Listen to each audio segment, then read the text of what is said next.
In the video workshop, you go into the principles of that are now being very widely popularized by the movie The Secret. Would you care to elaborate on how quantum touch is basically the secret in action? The Secret speaks of holding a field of energy and letting the reality match the vibration of the energy that you're holding. So if you're holding gratitude, you attract a reality that matches that gratitude. With quantum touch, we're holding a field of high energy, life force energy, so that the reality shifts and matches that vibration. But in this case, instead of us necessarily knowing what the healing is supposed to look like, we're letting the intelligence of the life force energy, the brilliance of the body intelligence, or I like to think of it as spiritual intelligence of the system, decide how that healing would best be utilized. So in that regard of matching and in training, I think that they do line up. Thank you. Richard, do you think that science, medicine, and religion can embrace quantum touch? I think individually they can embrace quantum touch.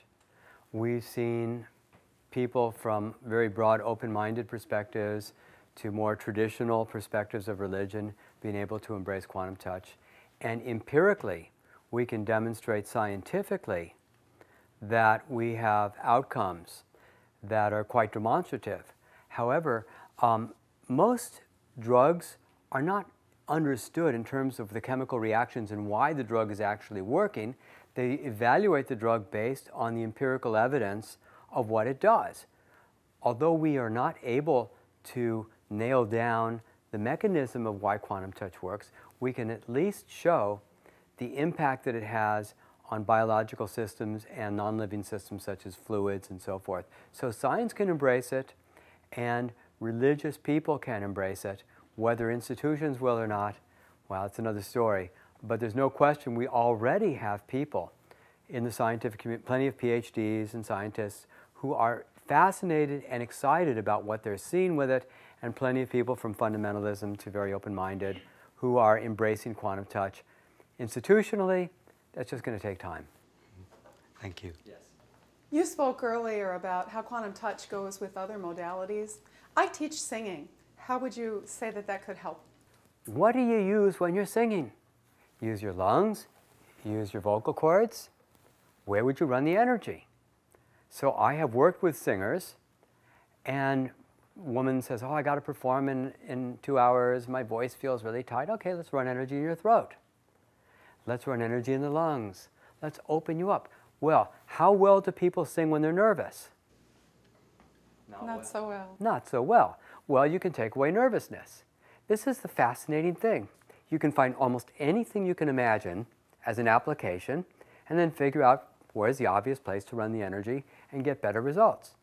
So yeah, it works for singing.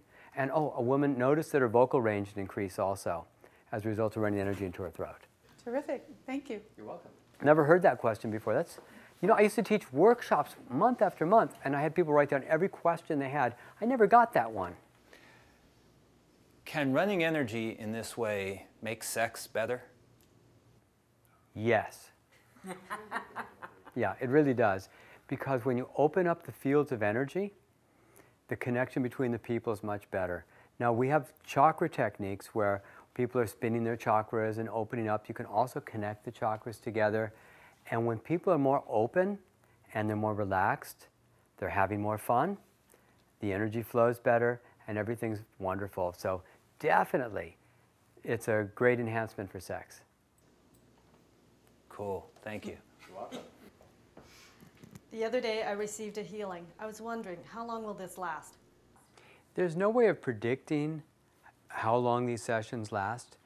It depends on how well your body's able to accept it and utilize it. Sometimes a series of sessions is appropriate. Sometimes one session's appropriate. Sometimes you see 3 steps forward and 1 step back, or even 2 steps back. There's people with, say, reflex sympathetic dystrophy syndrome, where a person's hand is withering or the foot is getting cold all the time. It's been tested, and we found that it brings the temperature up, but they kind of regress a little bit between sessions. It really is an individual thing. The exciting thing is we see huge progress being made, and if it doesn't hold, you just do more. It's sort of one of those take as needed sort of things. But remember, the definition of a healer is someone who was sick and got well. A great healer is someone very sick who gets well quickly. The practitioner is the person holding the high vibration. The healer is the person who gets well. You can no more heal another person than digest the lunch that they just ate. What you can do is hold the vibration.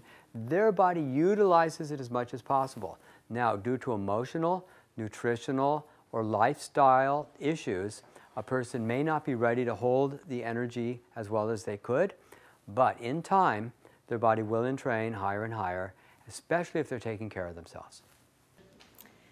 My question is, how can quantum touch help world peace?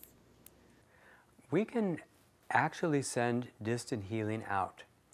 There's this idea that wherever you put your attention, that's where the energy goes. And those people who can see energy can actually see where you're putting that energy out.